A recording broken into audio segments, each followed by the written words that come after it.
I'm so glad that you've tuned in to one of the sermons from St Mary's. If you're new to our church and would like to find out more about being involved, please visit our website and drop us a line. We'd love to hear from you.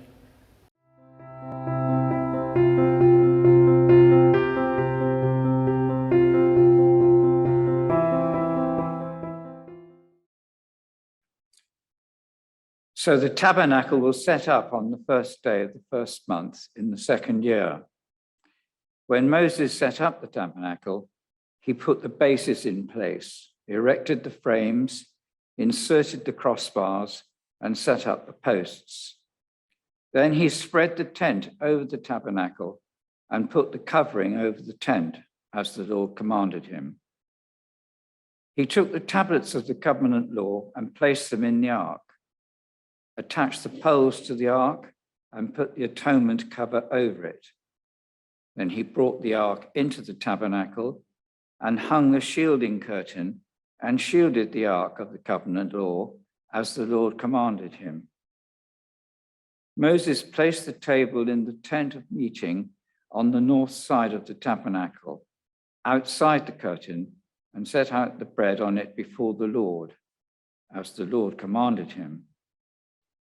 He placed the lampstand in the tent of meeting opposite the table on the south side of the tabernacle and set up the lamps before the Lord, as the Lord commanded him.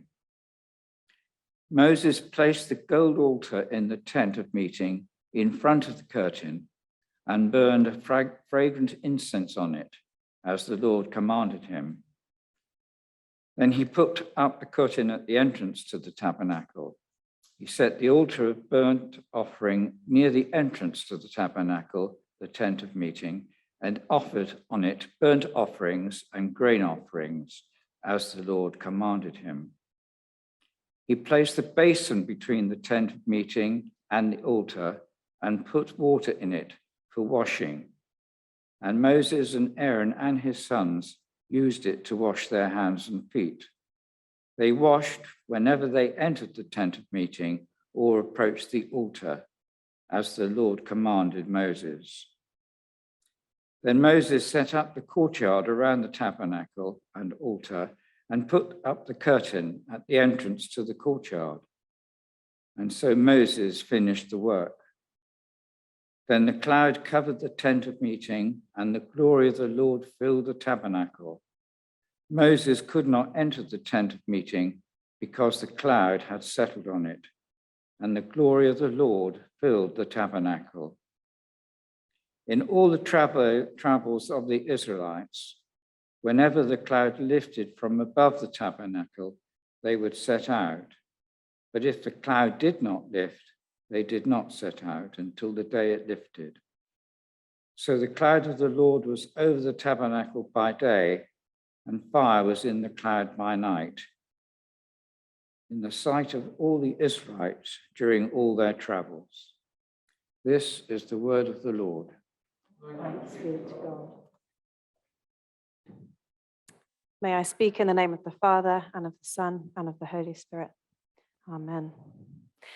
Good morning. I am Lucy, one of your Trinity placement students, and today I'm continuing the preaching series on opening the door to Christmas. Now, I wonder what I would see if I was to open your doors today to your homes. I'm going to do a little bit of audience participation, and so I'm going to ask you to please put your hand up if you have already got some Christmas decorations up in your home. Quite a few. Yes, 2 hands over there from someone. Excellent. Now, please put your hand up if you don't intend to put any decorations up at all this year. Yes, there's a couple. And finally, please do put your hand up if you have not yet put your decorations up, but you will.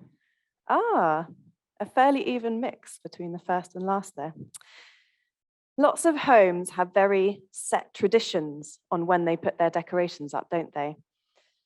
Growing up for me, it was always the weekend before Christmas Day. So if Christmas fell on a Monday, it would only be a day or two before that the house looked at all festive. And we also have lots of spoken and unspoken rules about our decorations within our homes. Are you a home that embraces or banishes tinsel, for example? Do you join in with the street's light switch on and put lights outside your home? What gets to go on the top of the tree? Again, for me, as it still is in my parents' house, is it an angel made from a toilet roll when the oldest child was about 3 years old?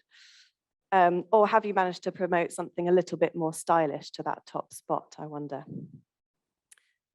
Now, in our Old Testament reading today, we heard about Moses preparing the tabernacle temple according to God's instructions. I want to be clear that I'm not saying that that is the same as decorating our homes for Christmas. It's definitely not. But I think there are some similarities. There's a sense of anticipation with both.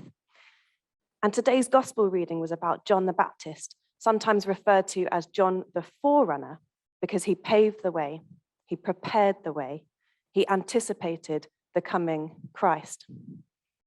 And it is this sense of anticipation that I'm wanting to focus on today. For those of us who were around last week, at the start of this preaching series, we looked at Genesis 3, a passage which ended with Adam and Eve being banished from the Garden of Eden. The door to the garden faced east, and it was guarded by a cherubim with a sword, so that Adam and Eve couldn't return. It's a bleak picture of God being present in the garden, but because of humanity's sin, they are banished from there. But the tabernacle temple that we read about today was built as a symbol of Eden, a reminder of God's presence and of God's goodness. Just as the door that Adam and Eve were banished from faced east, the geographical references that we read about today show that the tent faced east too. And just as the door of Eden was guarded by the cherubim to prevent people from entering, the tabernacle temple has above its mercy seat 2 cherubim facing each other with their wings spread out. And just as the Garden of Eden was a beautiful garden with those famous trees inside of it, so the tabernacle temple was to have a lampstand made of pure gold, shaped like branches and blossoms. And you can read about those details a few chapters earlier in Exodus if you're interested, chapter 37 in particular, for those ones. So the door was shut on Eden, but that's not the end of the story, as we well know. In the tabernacle temple, there is a foreshadowing of God opening the door to paradise again. And this is to come in the Savior King, who was to be a descendant of God's people. The door to paradise would be opened again through Jesus.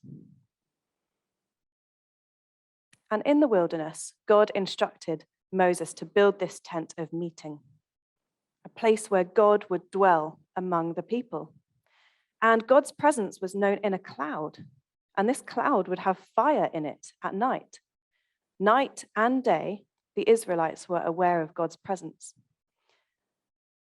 But what this shows is that God's presence is not static. Israel still needed to move. God is with them, but God requires them to keep moving as they anticipate getting to their promised land, where they will show God's glory to all nations. And in this season of Advent, we are anticipating that event that we mark on Christmas Day, God being with us incarnate through Jesus Christ. That word Emmanuel, I'm sure you know, means God with us, and God with us now. But that doesn't mean we sit still in that knowledge. We may not live in the wilderness as nomads anymore, like the Israelites did. In fact, many of us probably have long-established homes that we've lived in for a long time. But knowing that we have God's presence in our midst should still move us. It should move us to action, move us to combat the issues of our day, move us to show God's compassion, love, kindness, and God's glory to all of those around us. And we are still, of course, anticipating Christ's second coming, when Jesus will come to judge the world. So, as we approach Christmas Day, whether you already have your decorations up, whether you're yet to put them up, whether you don't intend to put any up at all, How are you anticipating Christ's coming this year? What might God's presence be moving? What might God's presence with you be moving you to do this year? Who might God want you to invite in or to reach out to this year?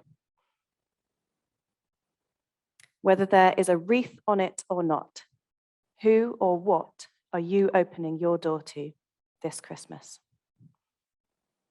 Amen.